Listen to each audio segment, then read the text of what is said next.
अल्हम्दुलिल्लाहिल्लज़ी नज़्ज़लल फ़ुरक़ान लियकून अलल आलमीन बशीरन व नज़ीरा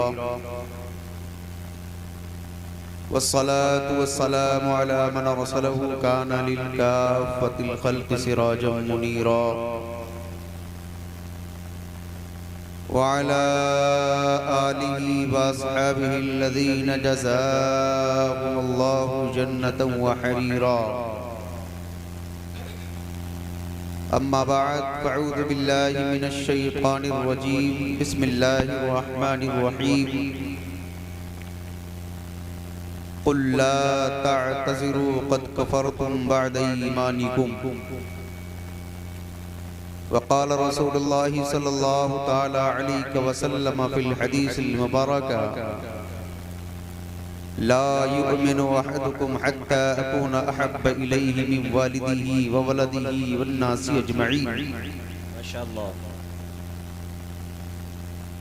औ कमा क़ाल रसूलुल्लाहि सल्लल्लाहु तआला अलैहि वसल्लम सदक़ल्लाहुल अज़ीम व सदक़ रसूलुहुन नबियुल अमीनुल मकीनुल करीम व नहनु अला ज़ालिका लमिनश शाहिदीन वश्शाकिरीन फ़ल्हम्दुलिल्लाहि रब्बिल आलमीन। माज़ा अला मन शम्म तुरबत अहमदा अन ला यशुम्म मदज़ ज़मानी ग़वालिया। हजार बार बशुयम दहिंज़ मुश्को गुलाब हुनूज़ नामे तो गुफ्तन कमाले बेअदबी।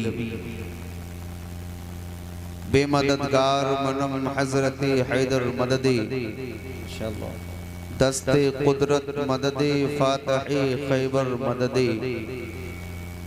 गौसे आज़म बमने बेसरो सामा मददे क़िबले दी मददे कअबे ईमा मददे।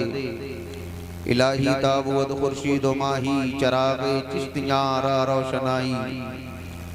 ऐ दिल बगीर दामने सुल्तान औलिया यानी हुसैन इब्ने अली जाने औलिया। माशाअल्लाह। बगीर दावे बला उफ्ताद कश्ती ज़ईफ़ानो शिकस्तारा तू पुश्ती बहक़्क़े ख़ाजे उस्मान हारूनी मदद कुन या मुईनुद्दीन चिश्ती। सरबरा शाह करीमा दस्तगीरा अशरफा हुर्मते रूहे पैगंबर यक नज़र कुन सोइमा। ऐ अशरफे ज़माना ज़माने मदद नुमा दर हाय बस्तराज कलीदे करम कुशा। अशरफ नहंग दरिया दरिया बसी नदारत दुश्मन हमेशा पुरगम बा ज़िक्र तू दोस्त दारम। जिब्रील से एक रोज़ यूँ कहने लगे शाहे उमम तुमने देखा है जहाँ बतलाओ तो कैसे हैं हम। कि अर्ज़ यूँ जिब्रील ने ऐ महजबी तेरी कसम आफाक़हा गर्दीदा अम महरे बुता वर्जीदा अम बिस्यार ख़ूबां दीदा अम लेकिन तो चीज़ें दीगरी। आज का ये प्रोग्राम जिसमें हम और आप शिरकत कर रहे हैं बैठे हुए हैं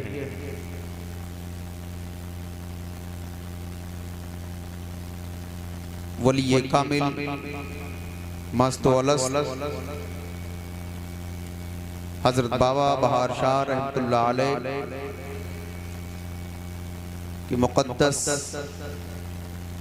उर्स के मौके पर यह खूबसूरत जलसा मौज़ा रजवा जोत के तमाम खुशअक़ीदा मुसलमानों ने मुनक़्क़िद किया है। आइए मिलकर दुआ करें कि मौलाए क़दीर बतफ़ैल हुज़ूर नबी बशीर सल्लल्लाहु अलैहि वसल्लम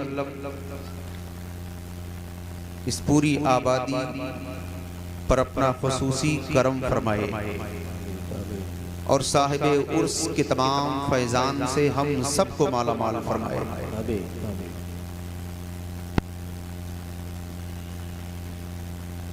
स्टेज बहुत हिल रहा है भाई। मौलाना आरिफ साहब नज़ामी ये लगता है स्टेज मुंबई की लोकल ट्रेन है इसलिए कि ये बिल्कुल झूला झूला रहा है। हो सकता है ये टेंट वालों का कोई नया फन हो कि ऐसा स्टेज लगा लो कि उलमाए किराम बैठे भी रहें और झूला भी झूलते रहें। झूला झूलने की एक उम्र होती है और स्टेज पर जितने हजरात जलवा फरमा हैं सब उस उम्र से गुजर चुके हैं, इसलिए स्टेज हिलाया ना जाए, झुलाया ना जाए, जैसा है उसी तरह रहने दिया जाए। अगर चाय से माहौल बिगड़ रहा हो तो चाय बंद करके भी जलसा किया जा सकता है, इसलिए कि आज बहुत सारी चीज़ों की पाबंदियां लगाई जा रही है ना, और लफ्ज़े बंद से हमारा बहुत पुराना पंगा है। क्या बात है। बंद चाहे जिस शक्ल का हो, उलमाए अहले सुन्नत ने हर दौर में उस बंद को खोल के रख दिया है। तो इसलिए अगर चाहे बंद भी हो जाएगी तो भी कोई फर्क नहीं पड़ेगा। आइए झूम कर एक मरतबा मुख्तार कायनात सल्लल्लाहु अलैहि वसल्लम की बारगाह में हदी अकीदत पेश कर लें। बस पहले दुरूद पाक बुलंद आवाज से पढ़ें। अल्लाहुम्मा सल्लि अला सय्यिदिना मौलाना मुहम्मदिन बारिक वसल्लिम सलातु व सलामुन अलैका या रसूल अल्लाह सल्लल्लाहु तआला अलैहि वसल्लम। मजमा मुझे लगता है 2-2.5 फीट की दूरी पर है। ऐसा लगता है कि एक कोई मैदान बना दिया गया हो और उस मैदान में एक लाइन खींच दी गई हो, आधे लोग लाइन के इस तरफ हो, आधे लोग लाइन के उस तरफ हो। थोड़ा और करीब होते तो जलसा और अच्छा लगता, लेकिन ठीक है अब जल्दबाजी में आगे आने में जलसा खराब हो सकता है, इसलिए आप जहाँ हैं वहीं बैठे रहें। आइंदा जब जलसा लगाएं तो इसका ख्याल रखें कि मजमा स्टेज से बिल्कुल करीब रहे। अल अक़रब फल अक़रब, जो चीज़ करीब होती है उसको ज़्यादा फायदा मिलता है ना, जो चीज़ दूर होती है उसको कम फायदा मिलता है, इसलिए हमेशा नज़दीक रहने की कोशिश करना। आज जिसके उर्से पाक में आप आने का शरफ हासिल किए, सआदत आपको मिली है, अगर उनसे दूरी होती तो ये जलसा यहाँ नहीं किसी और गांव में होता। ये उनकी नज़दीकी है, उनकी कुर्बत है कि आपने फैज़ाबाद को ही सिर्फ आबाद नहीं किया है बल्कि आपके गांव को भी अपने फैज़ान से आबाद किया। अल्लाह रब्बुल इज़्ज़त कुरान मुक़द्दस में इरशाद फरमाता है, कुल ला तअतज़िरू क़द कफ़रतुम बाद ईमानिकुम। उलमाए किराम बैठे हैं, कुल का एक अपना ज़ाब्ता है। कुल के बाद का जो पैगाम होता है उस पर अमल करना, अकीदा रखना, ईमान रखना वाजिब होता है। अगर उससे अकीदा हटा तो आप दायरे इस्लाम से खारिज हो जाएंगे। फॉर एग्जाम्पल अल्लाह रब्बुल इज़्ज़त कलाम बलीग में फरमाता है, कुल हु अल्लाहु अहद, ए महबूब कह दे अल्लाह एक है। तो कुल के बाद का जो पैगाम है अगर उस पर आप अमल न करेंगे, अगर अल्लाह को एक न मानेंगे तो इस्लाम से खारिज हो जाएंगे। ऐसे कुल या अय्युहल काफिरून, काफिरों से कह दीजिए तो उनको काफिर ही समझा जाएगा, वो खिताब काफिर ही के लिए है। अगर इस पर अकीदा न रखें तो इस्लाम से खारिज हो जाएंगे। इसलिए कुल जहाँ जहाँ आता है तो कुल के बाद के पैगाम पर अमल करना और उस पर ईमान और अकीदा रखना क्या होता है, वाजिब होता है। ये ज़ाब्ता किसका है? ये ज़ाब्ता किसी दुनियादार का नहीं है, ये ज़ाब्ता किसी फलसफी की नहीं है, ये ज़ाब्ता किसी मंतकी का नहीं है, ये ज़ाब्ता किसी दुनियादार सरमायादार का नहीं है, ये ज़ाब्ता किसी हकमरा का नहीं है, ये ज़ाब्ता किसी सरमायादार का नहीं, बल्कि ये ज़ाब्ता जो बनाया हुआ है ये खुद परवरदिगार आलम का है। जो परवरदिगार आलम का ज़ाब्ता होता है वो हर दौर में मजबूत हुआ करता है, कभी नहीं टूटता है। चाहे वो दौलत से तोड़ा जाए, चाहे वो हुकूमत से तोड़ा जाए, चाहे वो फोर्स से तोड़ा जाए, चाहे वो शोरस लगा के तोड़ा जाए, तमाम पाबंदियां खत्म हो जाती हैं, टूट जाती हैं। लेकिन जो निजाम खुदा का है वो निजाम जैसे कल कायम था आज भी कायम है, सुबह क़यामत कायम रहेगा। कुल ला तअतज़िरू क़द कफ़रतुम बाद ईमानिकुम। ग़ज़वे तबूक का मौका है। अल्लाह के रसूल सल्लल्लाहु अलैहि वसल्लम ने अपने जियालों से तलब फरमाया कि मेरे जियालो, मेरे चाहने वालों, मेरे आशिकों, दुश्मनों ने इस्लाम को ललकारा है, आओ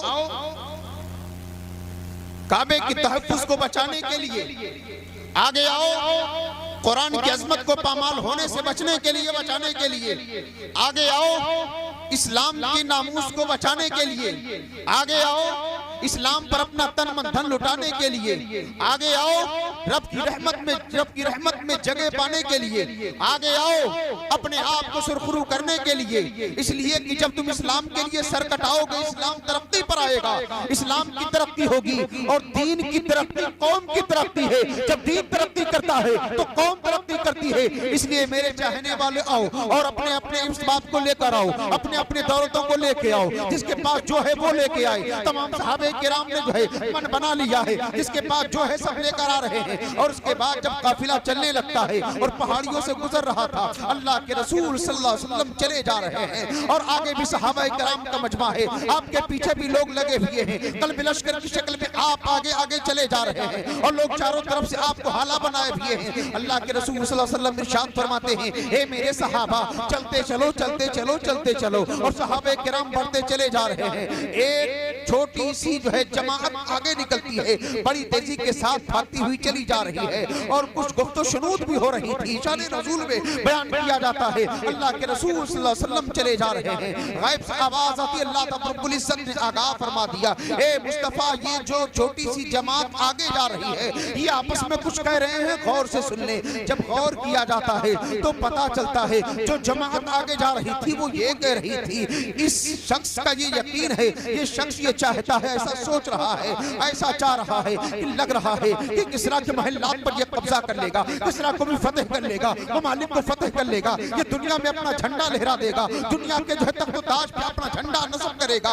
लगता है कि इसके दिल में जो है कोई फतूर आ गया है। अल्लाह अकबर, ये अल्लाह के नबी की जात है। अल्लाह ने फौरन आगाह फरमा दिया है। जब अल्लाह रब्बुल इज्जत की तरफ से जो है आपको वाकिफ किया जाता है, अल्लाह के रसूल ने फौरन रोक दिया, उस जमात को तलब फरमाते हैं। जमात आ जाती है। अल्लाह के रसूल ने पूछा, ए लोगों तुम क्या कहते हुए जा रहे थे? तो उन लोगों ने कहा, नहीं हम तो बस आपस में दिल लगी कर रहे थे, आपस में कुछ बात कर रहे थे। तो अल्लाह के रसूल ने फरमाया, तुम झूठ मत बोलो, तुमने ये कहा है, क्या तुम्हारा ये अकीदा है, क्या तुम्हारा ये गुमान है कि मैं जंग में नाकाम कर दिया जाऊंगा? सुनो, जंग में चलने से पहले रब ताला की नुसरत आई है, उसकी बशारत आई है, उसने इमदाद करने का वादा किया है। ये हो सकता है कि पहाड़ अपनी जगह से हट जाए, लेकिन अल्लाह ने जो वादा किया है, अल्लाह अपने वादे से कभी मुकरता नहीं है। अल्लाह जरूर इस्लाम का बोलबाला फरमाएगा। माशाअल्लाह माशाअल्लाह। और तुम्हारा ये अकीदा है, तुम ये सोच रहे हो पता नहीं हम कामयाब हो के लौटेंगे कि नहीं लौटेंगे। अब मैं पूछना चाहता हूँ, अल्लाह के रसूल सल्लल्लाहु अलैहि वसल्लम ने फरमाया है, ए मेरे सहाबा तुम्हें मालूम नहीं है ये वो गिरोह है जिसके दिल में ये खोट पड़ा हुआ है। नारे तकबीर, नारे रिसालत, उर्से मुक़द्दस, नारे तकबीर, नारे रिसालत। माशाअल्लाह माशाअल्लाह।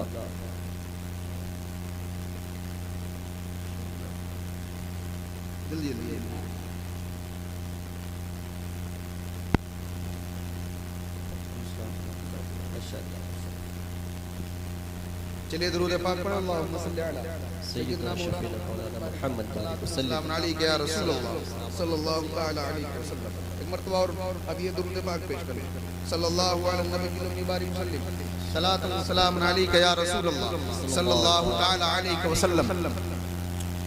लोगों ने बहाना बना दिया, ए अल्लाह के नबी, नहीं हम हकीकत में ऐसा नहीं कह रहे थे, हम तो बस दिल लगी कर रहे थे। उलमाए किराम बयान फरमाते हैं, जिन लोगों ने नबी की शान में इस्तेहज़ा किया, मजाक किया, नबी करीम सल्लल्लाहु अलैहि वसल्लम के कौल को और आपकी ज़बान से निकली हुई बातों को जिन्होंने मजाक बनाया, उन्होंने कहा नहीं हम तो बस दिल लगी कर रहे थे, मजाक कर रहे थे। जरा तारीख से रुक कर पूछें, जिन लोगों ने नबी की इस बात का मजाक उड़ाया कि ये शख्स अपने दिल में ये गुमान रखता है कि ये कैसर और किसरा को भी फतेह कर लेगा, जबकि हमारी जमात बहुत कमजोर, हमारे पास जंगी सामान बहुत ही कमजोर, सवारी हमारे पास बहुत ही कमजोर, भूखे हम में पाए जाते हैं, प्यासे हम में पाए जाते हैं। कितने हैं जिनके पास सही से कपड़ा नहीं है, कितने ऐसे हैं जिनके पास सही से हथियार नहीं है, कितनों की तलवारें टूटी हुई हैं, कितनों के नेज़े टूटे हुए हैं, कितनों के पास ढाल नहीं है, फिर भी इस इंसान का ये गुमान है कि जंग पर फतेह पा लेगा। उन्होंने सिर्फ ये आपस में बात किया था। अल्लाह के रसूल सल्लल्लाहु अलैहि वसल्लम इरशाद फरमाते हैं, तुम्हारा ये गुमान है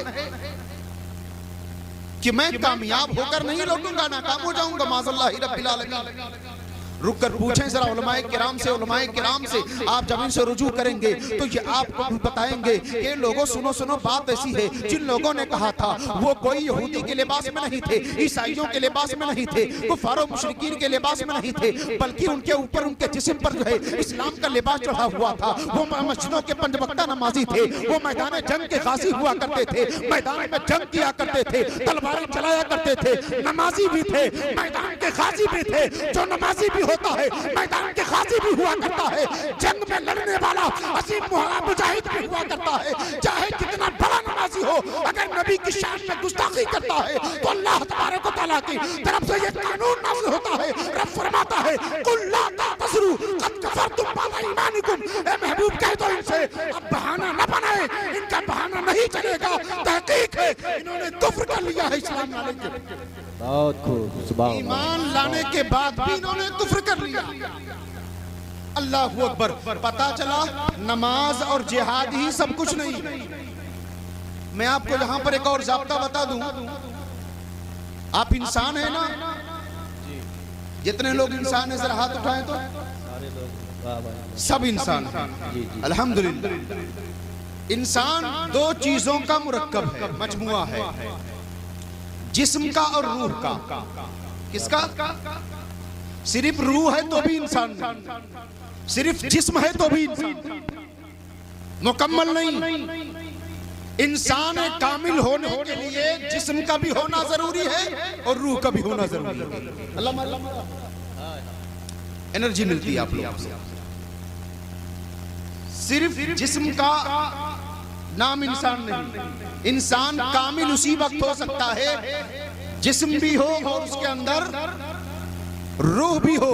अगर जिस्म के अंदर रूह ना हो तो फिर जिस्म बेकार है कोई ऐसा बेटा तो हाथ उठाकर कह दे कि मियाँ हम अपने बाप को जाने नहीं देंगे, अगर इंतकाल हो जाएगा उसके बाद भी अपने घर में सजा के रखेंगे, इंतकाल हो जाएगा फिर भी अपने घर में बचा के रखेंगे, तो दुनिया ये कहेगी लगता है ये पागल हो गया है, इसका इलाज किया जाना चाहिए। और किसी के अंदर इतना मजबूत कलेजा नहीं है कि मरने के बाद भी अपने बाप दादा की लाश को अपने घर में सजा के रखे और संवार के रखे, नए नवीले कपड़े कभी एहतमाम करे, अच्छे अच्छे कपड़ों से उसका इस्तकबाल करे। ऐसा कोई नहीं मिलेगा। क्यों? क्या उसको अपने बाप से प्यार नहीं है? क्या अपने बेटे से प्यार नहीं है? क्या मरी हुई माँ से प्यार नहीं है? क्या बहनों से प्यार नहीं है? क्या बीवी से मोहब्बत खत्म हो गई है? नहीं नहीं। तो जवाब ये मिलेगा उस वक्त तक बीवी प्यारी थी, उस वक्त तक बाप प्यारा था, जब तक उसका जिस्म भी सलामत था, उसके अंदर रूह भी दौड़ रही थी।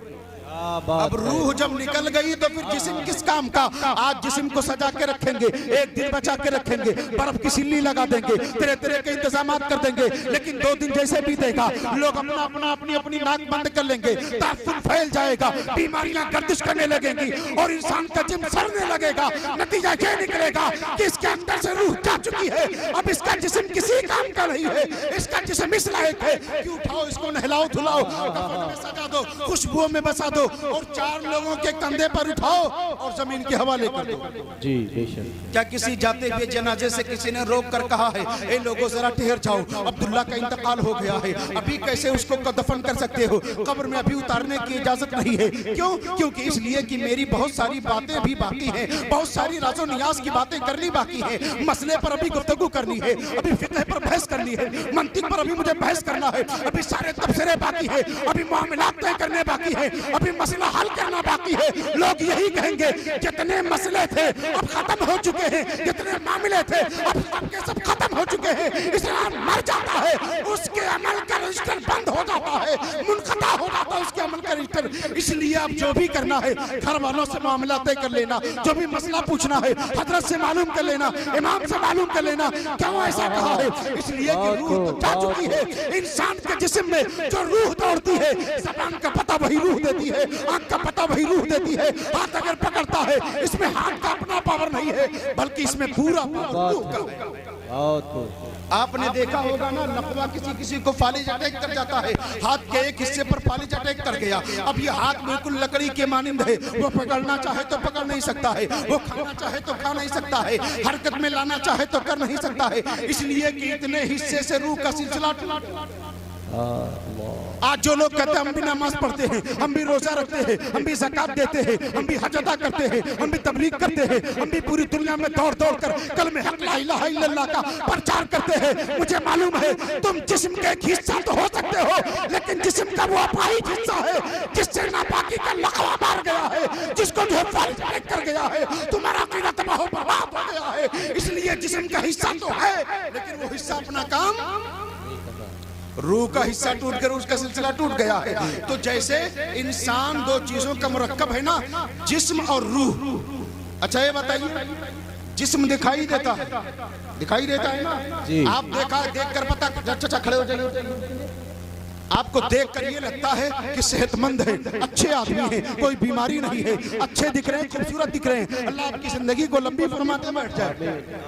इंसान को देखकर ये पता मिलता है कि तंदुरुस्त है, खूबसूरत है, तवाना है, मरीज नहीं है या बीमार है, जो कुछ है वो देखकर इंसान के जिस्म को वो पता चल जाता है कि इंसान कैसा है। लेकिन अगर कोई ये पूछे तुम में जितने लोग बैठे हैं, हर 40 में कोई ना कोई वली होता है, इनके अंदर सबकी रूह है, और सबसे ज्यादा रूह किसकी पावरफुल है, सबसे ज्यादा एनर्जी किस रूह के अंदर मौजूद है, तो आप मजबूर हो जाएंगे मियाँ ये हमारा काम नहीं है, ये किसी जैसे बाबा बहार शाह जैसे साहिब नजर क्या काम है, वो बताएंगे कि अंदर की रूह कैसी है, रूह जख्मी है कि रूह मसरूर है, रूह मजबूर है कि रूह खुशहाल है। ये कोई साहिब नजर बता सकता है, ये कोई साहिब दिल बता सकता है। अब आप बताएं, अगर रूह निकल गई तो जिस्म किसी काम का नहीं, दिखने वाली चीज की कोई हैसियत नहीं, और ना दिखने वाली चीज की इतनी हैसियत कि अगर रूह निकल जाए तो जिस्म की कोई हैसियत नहीं। जबकि जिस्म को आप देख सकते हैं, रूह को देखा नहीं जा सकता, लेकिन रूह का इतना ज्यादा दबदबा है, इतना खलखला है, और इस रूह के बारे में, इस मसले में न किसी जो है दीगर अदियान में कोई इख्तिलाफ है, हर धर्म के लोग रूह को मानते हैं और ये जानते हैं रूह निकल गई, जिस्म किसी काम का नहीं। अच्छा और आगे आए, किसी मकतबे फिक्र का भी कोई इख्तिलाफ नहीं है रूह के मामले में, रूह निकल गई जिस्म बेकार है, जबकि रूह दिखाई नहीं देती है। पता चला जो दिखता है वही सब कुछ नहीं है, जो नहीं दिखता है वो सब कुछ। बोले सुभान अल्लाह, और जोर से बोले सुभान अल्लाह। मामला में आपको ये समझाना चाह रहा था, कुल्ला तातज़िरू कद कफरतुम, ये आयत करीमा बद मजहबों की सरकूबी कर रही है, ये आयत करीमा बद मजहबों की बखिया उधेड़ रही है, उनके जो है उनको फनाफिन्नार कर रही है, उनको बेनकाब कर रही है। पता क्या चलता है कि नबी करीम ने फरमाया था, तुम तो काफिर हो चुके हो, तुमने मेरा कलमा पढ़ा, तुम जिहाद भी कर रहे हो, तुम जंग भी कर रहे हो, तुम नमाज भी पढ़ रहे हो, लेकिन ये दिखने वाली चीज है, इस दिखने वाली चीज का कोई एतबार न होगा। तुम्हारे सीने में जो अकीदा है उस अकीदा का एतबार होगा। तुम्हारा अकीदा खराब हो चुका है, अब तुम्हारी नमाज किसी काम की नहीं है, तुम्हारा जिहाद किसी काम का नहीं है, तुम्हारा हज किसी काम का नहीं है, मैदान जंग में दुश्मनों का सर उड़ाना ये भी किसी काम का नहीं है। इसलिए कि ये दिखने वाली चीज है, ना दिखने वाली चीज मोहब्बत रसूल। बहुत नारे तकबीर, नारे रिसालत, फैज़ाने आला हजरत, उर्से मुक़द्दस, नारे तकबीर, नारे रिसालत। बहुत खूब, माशाअल्लाह। दिखने वाली चीज क्या है? ठीक यही ज़ाब्ता है हमारे इस्लाम का। किसका? इस्लाम का। हम जिस मज़हब के फॉलोअर हैं, जिसको मानते हैं, आप समझ रहे हैं इस्लाम किसे कहते हैं? दो चीज जिससे पता चलता है, पहले का नाम अमल है, दूसरे का नाम अकीदा। पहला अमल है, दूसरा अकीदा है। अमल दिखाई देता है, अकीदा दिखाई नहीं देता अंदर क्या है। अमल तो ये कहता है मियां, खंडर हो या बंजर,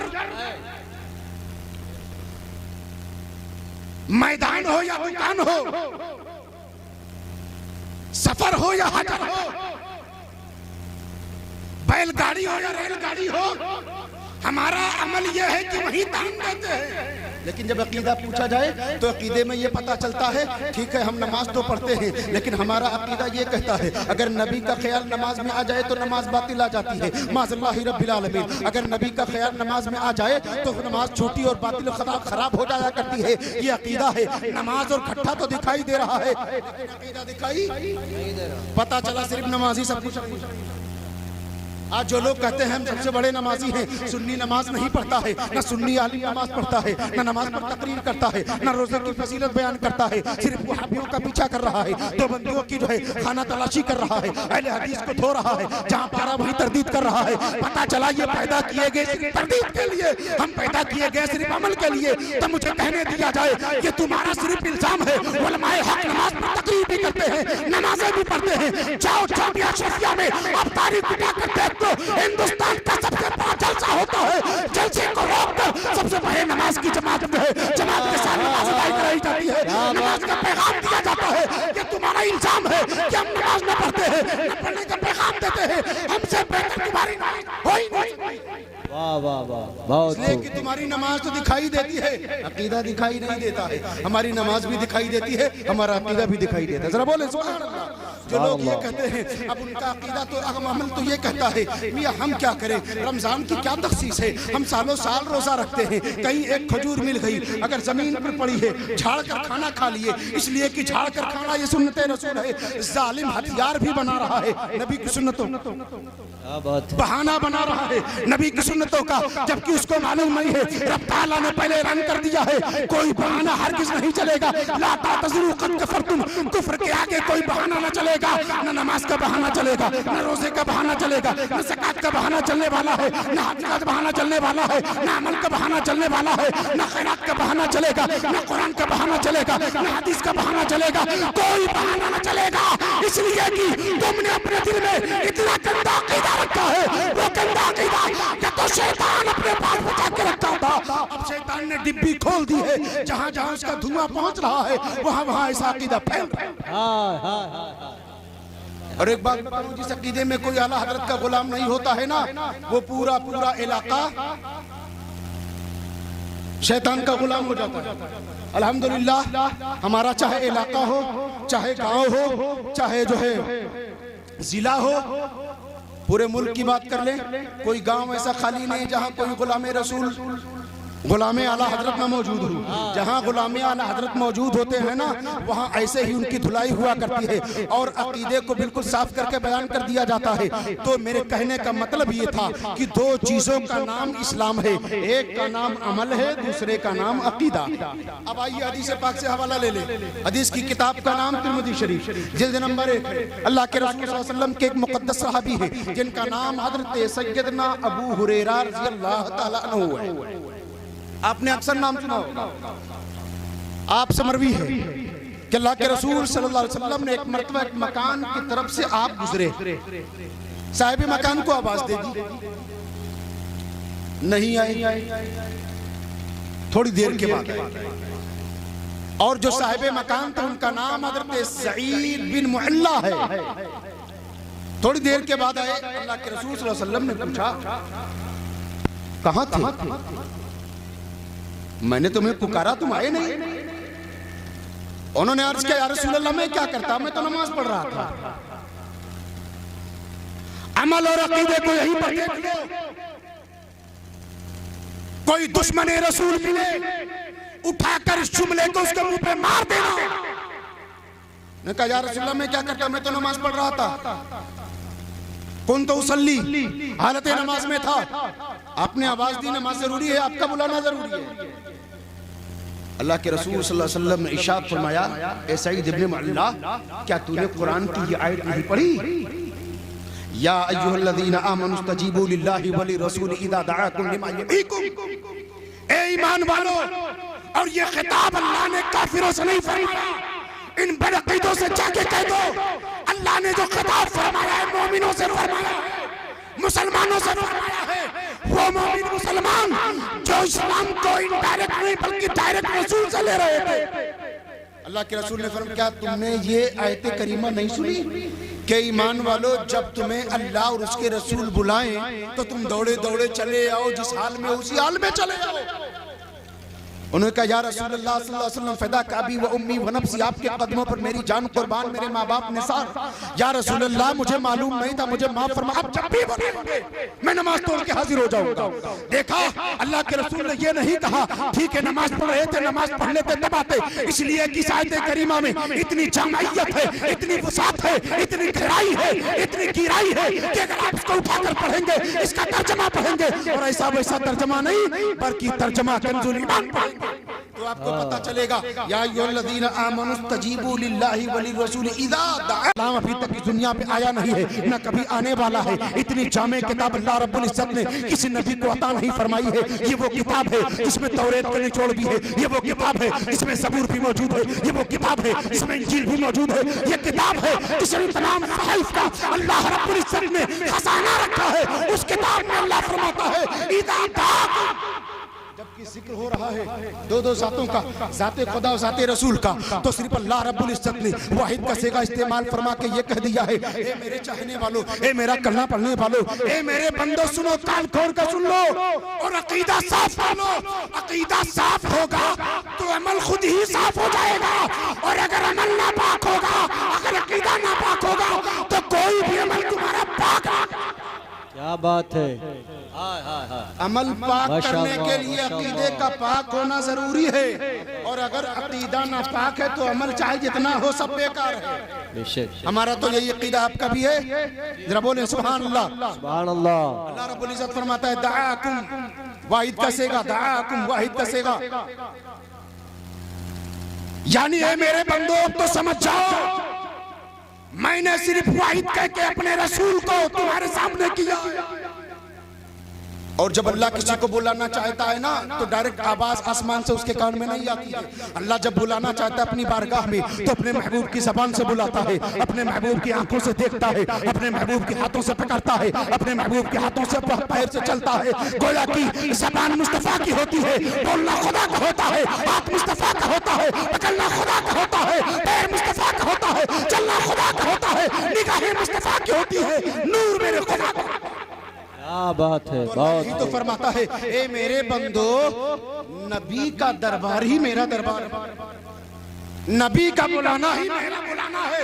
इसलिए जब तुम्हें नबी बुलाए तो ये मत सोचो कि नबी बुला रहा है, ये देखो नबी बुला तो रहा है लेकिन नबी अपनी मर्जी से नहीं कुछ कहता है, वही कहता है जो वही। इसलिए मेरे बंदो नबी का बुलाना मेरा बुलाना है, नबी ही का दरबार तो मेरा दरबार है। नबी जब जब तुम्हें बुलाएंगे तुम दौड़ के चले आना। ऐ सईद इब्ने मुअल्ला अब तुम बताओ नबी बुलाएंगे तो आओगे कि नहीं? तो सईद इब्ने मुअल्ला की रूहानियत जवाब देती है ए आशिकाने रसूल सुनो, अब मामला समझ में आ गया है, अकीदा बिल्कुल साफ हो गया है। ये नमाज मेरे नबी के सदक़े में मिली है, और जिस नबी के सदक़े में नमाज मिली है अगर वो नबी ज़बान खोल के बुलाए ये एक नमाज है, ऐसी हजारों नमाजें हो तो नबी के नाम में सब कुर्बान कर देंगे और नबी के दरबार में हाजिर हो जाना चाहिए। ये सहाबी का कीदा है। आए एक और सहाबी का कीदा ले लें। सहाबी रसूल का नाम हज़रत सैयदना अबू बकर सिद्दीक रज़ी अल्लाह ताला अन्हु है। मामला समझ में आ गया कि इस्लाम दो चीजों का नाम है, एक का नाम अमल है, एक का नाम अकीदा है। अमल दिखाई देता है, अकीदा दिखाई नहीं देता है, लेकिन अमल ही सब कुछ नहीं है, अकीदा सब कुछ है। जरा बोले सुभान अल्लाह। फॉर एग्जाम्पल एक आदमी है गुनाहों में बिल्कुल शराबोर है, इतना गुनहगार है, इतना गुनहगार है कि वो शिर्क कर रहा है, मुशरिक है, काफिर है। आया हजरत बैठे भी हैं, कदमों में गिर गया, कहा हुजूर वाला आपके चेहरे को देखा खुदा याद आ गया, इस जलसे को देखा दिल की दुनिया बदल गई, दिल में अजब समा छा गया। कहा तो क्या चाहता है? कहा मैं ये चाहता हूँ कि आप जैसा हो जाऊं, आपकी तरह दाढ़ी रख लूं, आपकी तरह टोपी ले लूं, आपकी तरह कपड़ा पहन लूं, आपकी तरह मस्जिद में जाऊं, आपकी तरह जलसे में जाऊं, आपकी तरह नाते रसूल पढ़ने लगूं। हजरत ने कहा ठीक है, मौका अच्छा है, बहुत ही अच्छा मौका है, जा पहले गुस्ल करके आ जा। अच्छी तरह नहा लेता है, अच्छा कपड़ा पहन लेता है, खुशबू लगा लेता है। हजरत इमाम साहब की बारगाह में आ गया, मैंने नहा लिया है, अच्छा कपड़ा पहन लिया है, खुशबू भी लगा ली है, आगे का क्या प्रोटोकॉल है? हजरत ने कहा ठीक है, तूने अच्छा कपड़ा पहन लिया, नहा धो लिया है, आजा तुझे कलमा पढ़ा दूं। जरा बोले सुभान अल्लाह। काफिर था, मुशरिक था, मस्जिद में सर नहीं झुकाता था, बुतों पर जाकर हार फूल और दूध चढ़ाता था। लेकिन आया इमाम साहब के दरबार में, झुक गया, गर्दन झुका दिया, गुनाहों का एतराफ कर लिया, चादरे रहमत पकड़ लिया, कलमा शरीफ पढ़कर ला इलाहा इल्लल्लाह मुहम्मद रसूलुल्लाह पढ़कर मुसलमान हो गया। अब आइए हदीस पाक से पूछा, हजरत से पूछे, हुजूर बाला अब ये बताएं वो इंसान कैसा है, जन्नती है कि जहन्नमी है। अभी गुफ्तगू हो ही रही थी कि वो गिरा, ठंडा हो गया, मर गया, इंतकाल कर गया। अब शरीयत से पूछे कि शरीयत मुतहरा तू बता दे, तेरा ज़ाब्ता क्या है, तेरा कानून क्या है, तेरा निज़ाम क्या है, तेरा संविधान क्या कहता है। अभी चंद लम्हों पहले इसने कलमा पढ़ा था और अब ये मर चुका है। अब ये जहन्नमी है कि जन्नती है, तो मुस्तफ़ा का निज़ाम बताता है, अत्ताइबु मिन ज़म्बि कमन ला ज़म्ब ला, जो तौबा कर लेता है इस्लाम में दाखिल हो जाता है, कलमा पढ़कर मुशर्रफ का इस्लाम हो जाता है, और उसी वक्त अगर उसको मौत आ जाए तब वो जहन्नमी नहीं होता बल्कि वो जन्नती होता है। मियां वो जन्नती होता है, जन्नती दूल्हा बनाकर उसको जन्नत के बागात में ले जाया जाता है, उसको जन्नत का मेहमान बनाया जाता है। अब आप सवाल करेंगे, हजरत ये कैसे आप कह रहे हैं, मैं तो 50 साल का हूँ, मैं नमाज भी पढ़ता हूँ, मैं रोजा भी पढ़ता हूँ, जैसे आपने इसको जन्नती होने का सर्टिफिकेट दे दिया, क्या आप मुझे देंगे? हजरत कलम रोक लेंगे, कहा मियां यहाँ इज्जत तार तार हो जाएगी, मैं तबाह बर्बाद हो जाऊंगा, मेरे ऊपर फतवा वारिद हो जाएगा कि मैंने तुमको कैसे जो है पेटेंट जन्नती लिख दिया है। पेटेंट जन्नती सिर्फ उसी को कहा जा सकता है जो कलमा पढ़ा हो और इंतकाल कर गया हो, गुनाह करने का उसे मौका न मिला, इसलिए कि कलमे में इतनी तासीर है, इतनी बरकत है कि जो आदमी कलमा पढ़ता है उसके पिछले तमाम गुनाह माफ कर दिए। उसने सिर्फ अकीदा पकड़ा था, अमल अभी उसका बाकी था। बोले सुनो, पता चला सिर्फ अमल सब कुछ नहीं है, माथे का खट्टा सब कुछ नहीं है, ये सारी चीजें जैसे आज मरने के बाद अब्दुल्ला अपने बाप को उठाकर कब्र के हवाले करता है, जमीन के नीचे दबा देता है, मैदान महशर बपा होगी। जिनका अकीदा खराब है सारे अमाल इकट्ठे किए जाएंगे और अमाल की कटरी बना के मुंह पर इतनी जोर से मारी जाएगी, औंधे मुंह जाकर वो जहन्नम की गहराई। इसलिए अकीदे को कभी कमजोर ना होने देना। हमारे कुछ लोग शिकायत करते हैं कि हमारे मौलाना साहब सिर्फ रद्द बयान करते हैं, तरदीद करते हैं, इनके साथ ना उठो, उनके साथ ना खाओ, उनके साथ ना पियो, उनके यहाँ शादी ब्याह ना करो। ये मौलाना साहब अपने घर से नहीं कह रहे, माफ कीजिएगा, ये वही कहते हैं जो उनको पिलाया गया, जो उनको पढ़ाया गया है। और अगर वो ऐसा ना करे, ना कहे ना, और फितनेबाज अपना फितना फैलाता रहे तो मौलाना साहब भी हदीस पाक की पकड़ में आ रहे। हदीस पाक में है, इज़ा ज़हरतिल फितन अविल बिदअ लम युज़हिरुल आलिमु इल्मुहु फ़अलैहि लअनतुल्लाहि वल मलाइकति वन नास अजमईन। कि जब गुमराहियां सर उभार रही हो, फितने जन्म ले रहे हो, तरह तरह की गुमराहियां लोगों को तबाह कर रही हो, ऐसे आलम में अगर आलिम दीन अपना इल्म छुपा कर बैठा रहे, इल्म की गठरी में ताला लगा के बैठा रहे और उस फितने की सरगुमी न करे, फिर उसके इल्म पर उसका इल्म और अल्लाह ताला और तमाम फरिश्ते और कायनात का सर्रा सवाल उसके ऊपर लानत है। बहुत खूब, बचना है, इसलिए हम उनकी तरदीद बयान करते हैं। इसलिए ये महज उलमाए किराम पर इल्जाम लगाया जाता है। मैं अर्ज़ कर रहा था, साहबी रसूल हज़रत सैयदना अबू बकर सिद्दीक रज़ी अल्लाह ताला अन्हु के साथ किसी मौके पर अल्लाह के रसूल सल्लल्लाहु अलैहि वसल्लम कहीं तशरीफ ले गए, नमाज का वक्त था, लोगों ने कहा अबू बकर सिद्दीक आप नमाज पढ़ाएं, मैं तकबीर कर देता हूँ। हज़रत अबू बकर सिद्दीक रज़ी अल्लाह ताला अन्हु नमाज के लिए मुसल्ले इमामत, किस पर? अमल और अकीदे का इतना सुनहरा संगम आपको फिर न मिलेगा। हज़रत अबू बकर सिद्दीक रज़ी अल्लाह ताला अन्हु नमाज के लिए मुसल्ले इमामत पढ़ते, नियत बात है अल्लाह के रसूल सल्लल्लाहु अलैहि वसल्लम जलवा फरमा।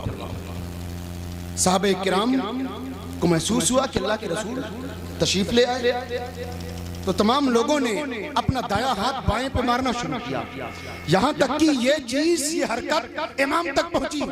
हज़रत अबू बकर सिद्दीक रज़ी अल्लाह ताला अन्हु ताड़ गए, वहां भी नहीं थे साहबी।